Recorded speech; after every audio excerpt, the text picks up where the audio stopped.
Oilers fans are always excited to watch Connor McDavid, obviously. So am I. Yeah. But Twitter exploded last week when there was footage of him skating around, and he looked pretty good. Yeah, his training has been different this year, but he's actually been on the ice for a few weeks now. It's not like he's been completely off the ice. He's just not been involved in the same kind of drills, and certainly not in full contact drills or same kind of intensity involving other people. But I think that's a great sign to see him on the ice. Now, those are pre-training camp kind of little one-on-one in the corners. But the fact is he's moving out there with other bodies around him. That is something that he was not doing. I think the Oilers have done a nice job slow playing this, tempering expectations, preparing everyone for the fact that he probably won't start the regular season on time. And if he does, then great. And if he doesn't, we're all kind of, okay, it's going to be maybe a week or two into the regular season. But Connor McDavid knows his body better than anyone. He works at it extraordinarily hard to be as good as he is. And he'll want to get back. He talked about pushing through the collarbone and trying to get back as fast as he can.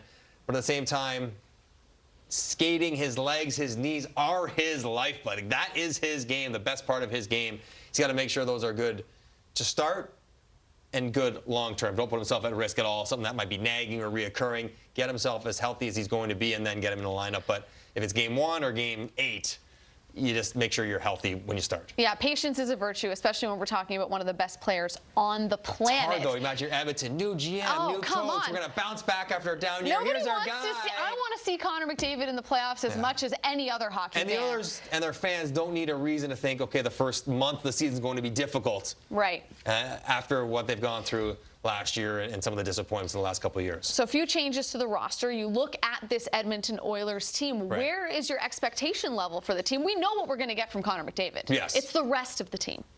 That's the question. And I think the biggest addition they had this summer was a coach. I mean, it wasn't even a roster player. It was a coach. It was Dave Tippett coming on board as a head coach, and a guy who has prided himself in being so good defensively. In Arizona, he did that in large part because they weren't that good offense. They didn't have the talent to go score goals, so he got them to check and to defend and get good goaltending.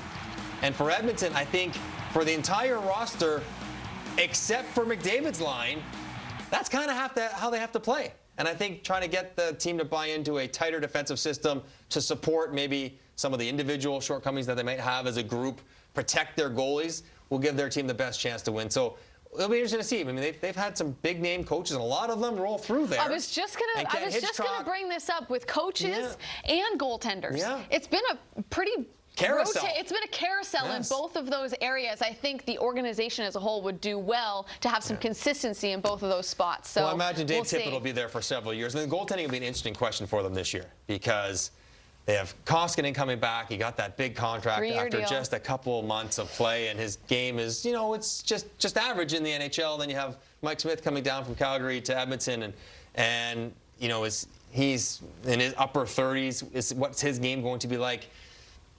The goalies will have to be good, and between the two of them, can they ham and egg it to find a way to be good often enough? It's another one of the many questions. Can they defend? Is the depth of their defense good enough? Can they get scoring off the wing? James Neal, what he's going to do. So many questions. For a team that's trying to eliminate questions. Still. Right? And the one thing you can count on, always, 97. Connor McDavid. He's going to play. He's going to be great. And even that right now is a little bit in question. So they got a lot to work through here in training camp.